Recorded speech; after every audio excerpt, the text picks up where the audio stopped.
प्रक्रिया नहीं थी। उस चक्कर में एक नई एसओपी जारी हुई और हम लोग जो इस बारे में बिल्कुल अप्रशिक्षित थे, हम लोग भी शिक्षित हुए, प्रशिक्षित हुए और क्या क्या एसओपी होंगी।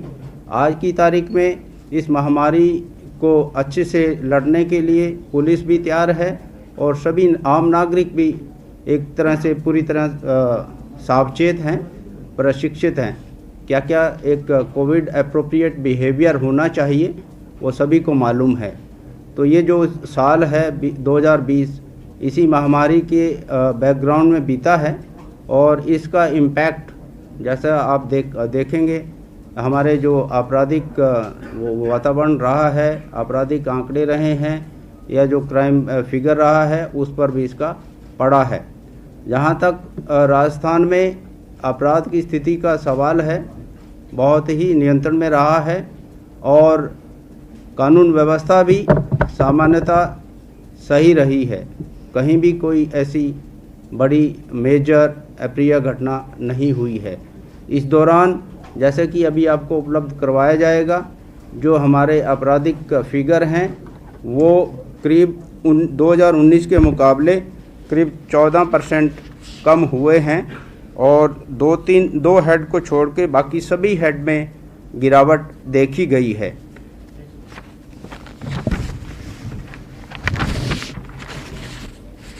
हमारा जो चालानी प्रतिशत है, क्योंकि अपराध बढ़ना कोई विशेष बात नहीं है और ना ही अपराध में गिरावट अपन ये कह सकते हैं कि वो ज़्यादा विचलित करने वाली नहीं है। लेकिन जो पुलिस का जो काम होता है, मुकदमा दर्ज हो और पुलिस उसमें अपनी त्वरित कार्रवाई करे, अपराध पंजीकरण के बाद जो इन्वेस्टिगेशन होना चाहिए वो पूरा तेज़ गति से होना चाहिए। अपराधियों के विरुद्ध जो कानून सम्मत कार्रवाई है वो एकदम प्रभावी तरीके से होनी चाहिए। यही हमारी सफलता का आंकलन है। तो इसको अगर हम ध्यान में रखें तो हमारा जो चालानी प्रतिशत है वो 97 से 99 के बीच रहा है इस दौरान, जो भी ये मेजर हेड हैं। और दूसरा, हमारी जो प्रोफेशनल अप्रोच संपत्ति संबंधी अपराधों में होती है उसमें दो ही चीज़ें देखने की होती हैं कि हमारा चालानी प्रतिशत बढ़ा है या नहीं बढ़ा है, हमारा बरामदगी प्रतिशत बढ़ा है या नहीं बढ़ा है। क्योंकि पुलिस की सफलता जो है वो कितने अपराधों में हमने अपराधियों को चालान किया है उसके ऊपर निर्भर करती है। जो अपराध बढ़ने का कारण है वो आपको मालूम है। यदि अपराध बढ़ते हैं लेकिन हमारी अगर सफलता है वो भी बढ़ती है तो वो एक पॉजिटिव संकेत है। जैसा कि अपराधी संबंधी अपराधों में 2019 में चालानी प्रतिशत 70% था, जो बावजूद कोरोना के, क्योंकि हमारा अधिकतर जो समय है वो कोरोना महामारी को लड़ने में ही बीता है।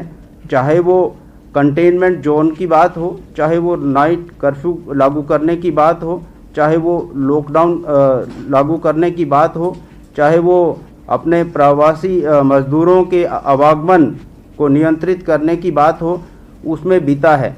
विशेषकर करीब 3 महीने तो इसके अलावा शायद ही कोई काम पुलिस द्वारा किया गया हो। फिर भी इसके बावजूद भी जो अपराध 2020 में पंजीबद्ध हुए हैं उनमें हमारा जो चालानी प्रतिशत है अपराधों, ये संपत्ति संबंधी अपराधों में, वो 70 से बढ़कर करीब 76% हुआ है। इसी तरह हमारा बरामदगी प्रतिशत भी बढ़ा है। ये बात सही है कि 2020 में हमारा जो अपराधों का निस्तारण करने में जो पेंडेंसी जो प्रतिशत है वो हमारा 19 के मुकाबले ज़्यादा रहा है। उसके कारण एकदम स्पष्ट हैं, क्योंकि अधिकतर समय हमारा कोरोना महामारी को लड़ने में बीता है। इस दौरान वर्ष 2020 में हमारे जो 1 साल से ऊपर ज़्यादा प्रकरण जो लंबित थे उनको काफ़ी संख्या में निस्तारित किया गया है, जो 2019 के मुकाबले काफ़ी ज़्यादा है और करीब 6,500 ऐसे पुराने अभियोगों का निस्तारण किया गया है।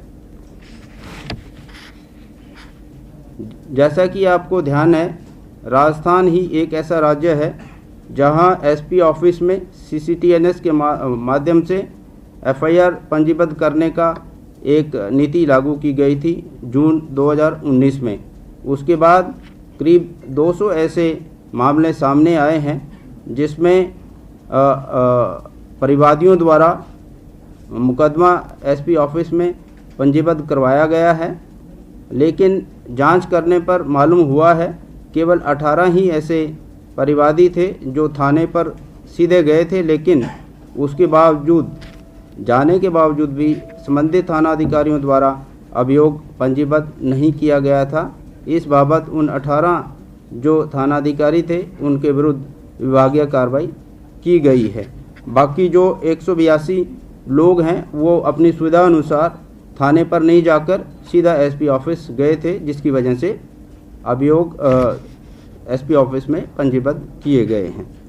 लेकिन इस प्रक्रिया की वजह से क्योंकि एक सुविधा आम नागरिकों को एसपी ऑफिस में दी गई है, इसके कारण जो पहले कोर्ट के माध्यम से अभियोग थाने पर प्राप्त होते थे और पंजीबद्ध होते थे, उनमें अब काफ़ी गिरावट हुई है, क्योंकि नागरिकों को काफ़ी सुविधाजनक हुआ है सीधा थाने में जाकर अभियोग पंजीबद्ध कराने में।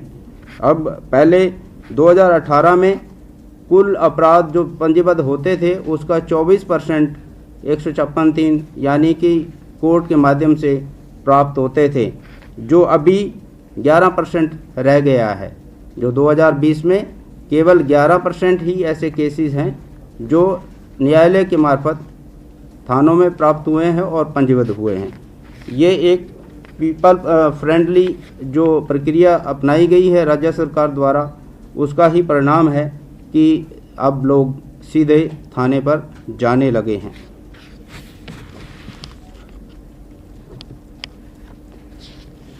इसी तरह जो सेक्सुअल असॉल्ट के जो अपराध हैं, जो महिला संबंधी अपराध हैं, उनमें जो पहले करीब 30% न्यायालय से पंजीबद्ध होते थे वो घटकर केवल 15% रह गए हैं।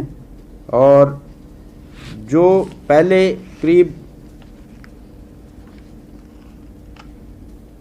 जो इन्वेस्टिगेशन का एवरेज समय होता था करीब 287 वाला, 287 दिन लगते थे पहले 2018 जून से पहले, वो अब करीब घटकर 117 तक पहुंच गया है।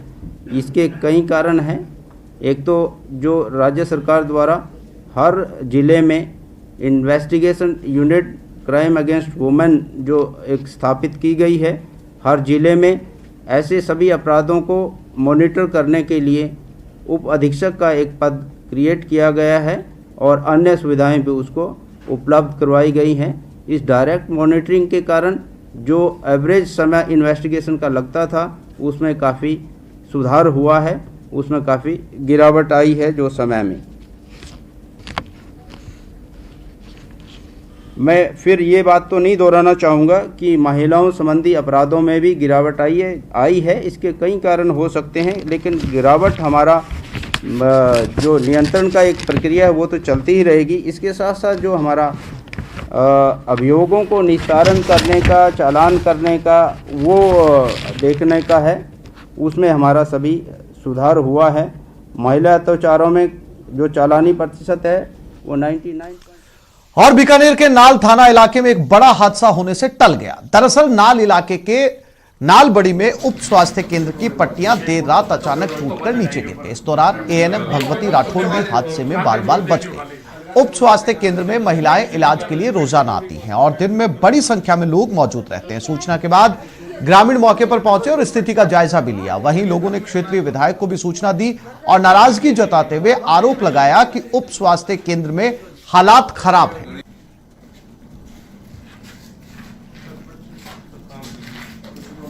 एक फुट तो सच तो बजट है ऊपर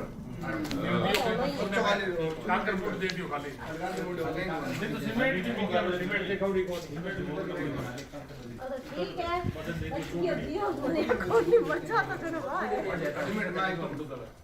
मर जाता